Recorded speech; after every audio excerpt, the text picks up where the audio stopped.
Mindkét gólunkat ő szerezte. Reményteljes indulás volt. Alfréd az első magyar olimpiai bajnok, aki 1902-ben szerepelt az első osztrák.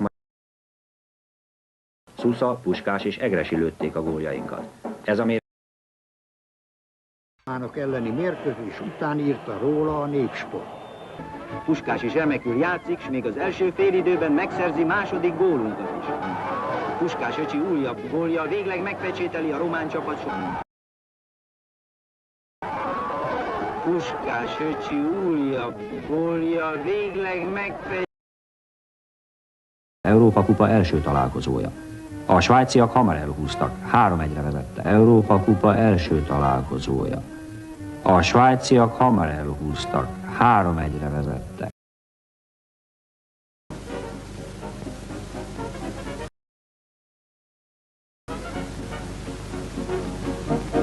Igen, gyorsan.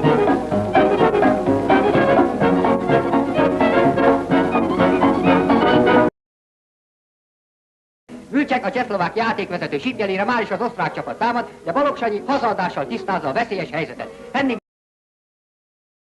Géza kirúgása után Deák, a magyar középcsatár ellenállhatatlan erővel tör előre, és az első percben Bentátról már a hálóban az első magyar gól. Géza kirúgása után Deák, a magyar középcsatár ellenállhatatlan erővel tör előre, és az öglete szelelnek. Budai beívelt szögletét Puskás pompás fejessel küldi a hálóba. 3 időben folytatódnak a magyar rohamok. Deák már az első percekben megszerzi a negyedik magyar gólt. A negyedik magyar gól időben folytatódnak a magyar rohamok.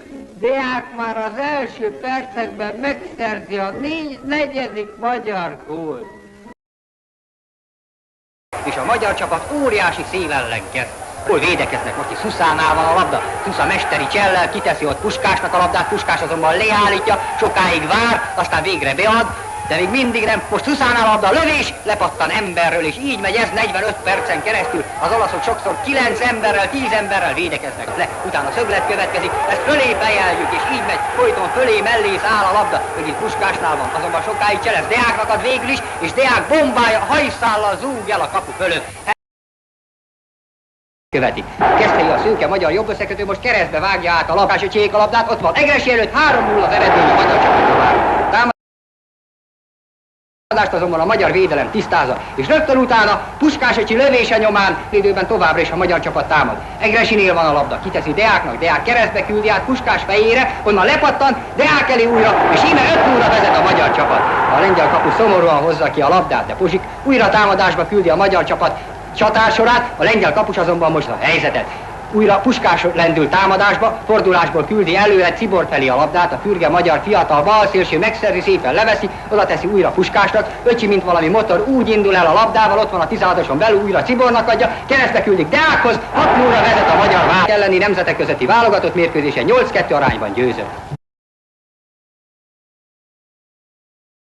A magyar csapat rögtön az első perctől kezdve átvette a játék irányítását. A magyar csatárról remekül adogatott, lövéseiket nem kísérte szerencse, nem tudták bevenni Kostov kapus hálóját. Ragyogóan vitán a 17. percben Puskás vezet nagyszerű. Utána megszületett a magyar csapat első és egyben vezető gólja a kapuja előtt. Második félidőre feljavult a magyar csapat, különösen a csatársor, a budai lövése jelentette a második magyar csatársor, a budai lövése jelentette a gólt a második félidő első percében. Utána támadtunk, rendre támadtunk, megjött a harmadik és a magyar gól, majd a befejezés előtt szöglethez jutunk, kavarodás, Puskásnál labda, lő, gól! Puskás lövése nyomán tehát megszületünk, kavarodás, Puskásnál labda, lő, gól! Puskás hiszen ritkán látott nagyszerű játékban meglepő, kisütött a nap is, és így pompás időben, eszményi labdarúgó időben indította el útjára a labdát Jepson a svéd csapat középcsat. Ez kerül labda, ő azonban közvetlen közelről nagy helyzetben kapu mellé küldte a labdát. Továbbra is a magyar csapat maradt támadásban, ragyogóan játszik a magyar ötösfogat, szépen adogatnak, tisztázni a helyzetet. A szögletet Budai vele be oda, Kocsis lábát, hol pattan a labda oda a svéd kapura, azonban menteni tudnak, Puskás a labda, ő áll. Félidő derekán, tehát Puskás lövése jobban kibonyomorodott nagyobb játéktudása, és különösen Bozsik volt az, aki állandóan támadásba küldötte, csatába küldötte csatárait. Puskás lövő, utána ismét Bozsik hozza fel a labdát, a svéd térfél közepén Puskáshoz játszik, ő visszaadja a labdát Bozsiknak, Bozsik állítgat,